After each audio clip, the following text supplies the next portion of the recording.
Hai, saya Alvan. Di sini saya akan membahas mengenai isu kemiskinan di negara Kamboja.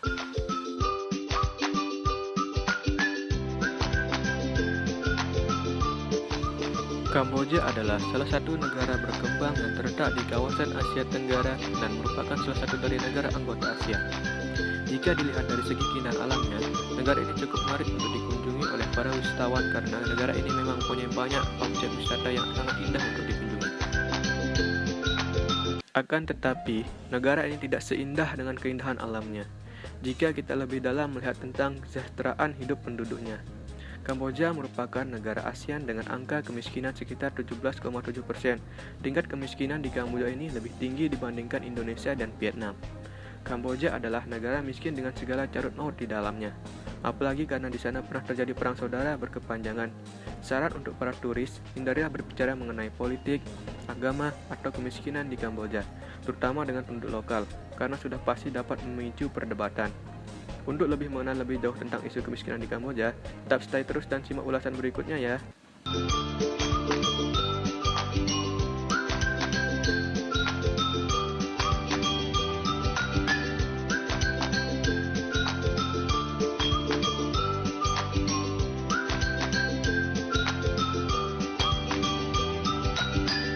Yang pertama, banyaknya anak kecil yang turun ke lapangan dan bekerja.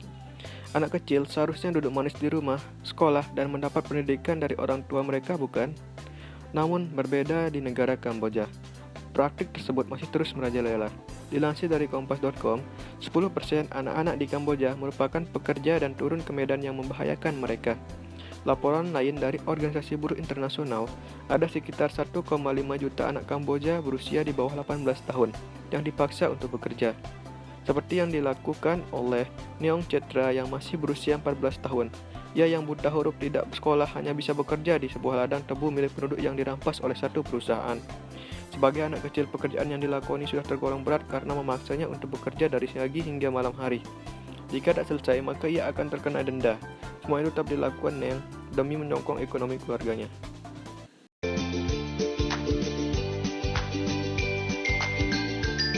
Yang kedua, banyaknya anak-anak yang menderita malnutrisi. Negara Kamboja menjadi salah satu negara dengan masalah malnutrisi akut karena faktor kemiskinan.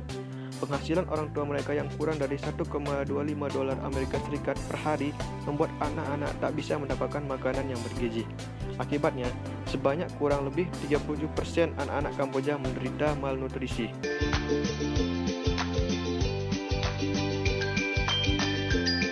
Yang ketiga, anak-anak gadis dijual keperawanannya untuk penuhi kebutuhan. Dari Grid ID melansir The Guardian, fakta gelapnya kehidupan anak-anak gadis di Kamboja telah lama terungkap. Bisnis ini berkembang karena didopang oleh kemiskinan yang parah. Perbedaan perlakuan terhadap lelaki dan perempuan telah mendarah daging, sehingga anak-anak perempuan disuruh bekerja dengan menjual tubuh mereka untuk menopang ekonomi keluarga yang melarat. Anehnya, yang melakukan hal tersebut adalah orang tua mereka sendiri, bukan orang lain. Klien dari gadis-gadis muda miskin ini adalah orang-orang yang punya tampuk kekuasaan di Kamboja dan Asia, termasuk Mao dari dinasti Kim di Korea Utara. Sebenarnya, anak-anak berusia 13-18 tahun ini juga ingin bersekolah seperti kebanyakan remaja usia mereka. Namun, kemiskinan memaksa mereka bekerja paruh waktu sebagai mangsa para lelaki hidung belang.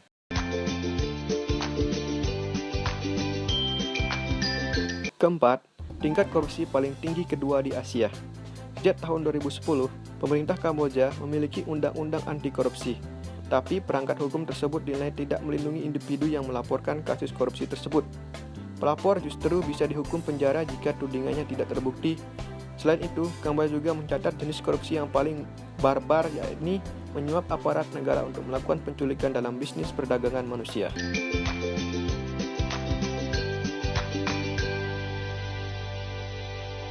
Kelima, negara yang sulit untuk mendapatkan air bersih. Negara anggota ASEAN ini memiliki 5% penduduk yang masih menggantungkan kehidupan mereka dari kiriman bantuan air.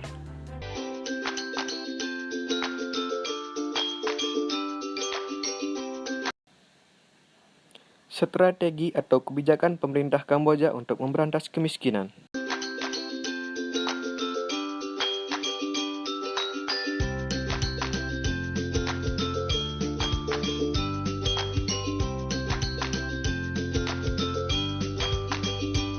Pertama, strategi pembangunan ekonomi hijau Kamboja. Strategi ekonomi hijau Kamboja ini cukup sukses di beberapa sektor, di antaranya sektor ekonomi agraris, dekarbonisasi industri, inklusivitas ekonomi, dan pelaksanaan pilot proyek penggunaan energi terbarukan. Kedua, kebijakan dalam mengurangi anak-anak yang menderita malnutrisi. Menanggapi hal tersebut, sejak tahun 2016, pemerintah mengembangkan makanan ringan yang bisa membantu anak-anak menderita malnutrisi. Makanan tersebut berupa wafer yang terbuat dari ikan, beras, kacang-kacangan, dan mikronutrien lain dikembangkan secara spesifik.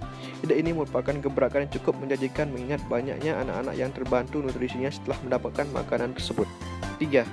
Pemerintah Kamboja bekerjasama dengan International Finance Corporation (IFC) dalam meningkatkan wisatawan di Kamboja.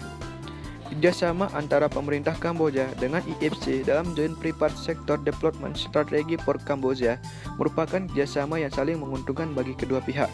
Keuntungan bagi Kamboja adalah dapat meningkatkan wisatawan mancanegara yang datang ke Kamboja. Melalui bantuan dana tersebut dan arahan dari IFC membuat wisatawan mancanegara yang datang dapat menikmati keindahan alam serta budaya yang ada di Kamboja. Yang keempat, ACPIT and Child Prostitution, Child Pornography, and Trafficking of Children for Sexual Purpose dalam menangani perdagangan seks anak di Kamboja. Semakin berkembangnya industri pariwisata di Kamboja, negara ini nampaknya harus menghadapi tantangan baru, yaitu pertumbuhan pariwisata seks sebagai dampak negatif dari aspek pariwisata. Berdasarkan data dari Statistic and Tourist Informasi Department in Cambodia dari tahun 2003 sampai 2015, jumlah wisatawan asing yang berkunjung ke Kamboja secara konsisten mengalami peningkatan dari tahun ke tahun. Wisatawan asing yang datang ke Kamboja sebanyak 65% merupakan laki-laki dan 1/5 dari mereka mengunjungi Kamboja untuk berhubungan seks. Kebanyakan dari mereka lebih tertarik terhadap anak-anak karena dirasa lebih aman dari segala penyakit seksual menular. Selain itu, harga prostitusi dari Kamboja relatif jauh lebih murah dibandingkan dengan Thailand yang notabene-nya merupakan salah satu tujuan wisata seks yang paling terkenal di dunia. Untuk mengatasi permasalahan tersebut, maka diperlukan adanya peran tidak hanya dari aktor negara, namun juga aktor atau non-negara seperti misalnya organisasi internasional, NGO, dan perusahaan multinasional. Salah satu organisasi non-pemerintah yang konser terhadap permasalahan tersebut yaitu Organisasi End Child Prostitution, Child Pornography, and Trafficking of Children for Sexual Purpose atau ACPIT merupakan non-pemerintah yang bertujuan untuk menghapuskan segala bentuk eksploitasi seksual komersial anak. Contohnya, perdagangan seks anak yang salah satunya terjadi di Kamboja. Pemerintah Kamboja dan ACPIT bersama-sama melakukan upaya untuk memerangi kejahatan perdagangan seks anak yang ada di negara Kamboja.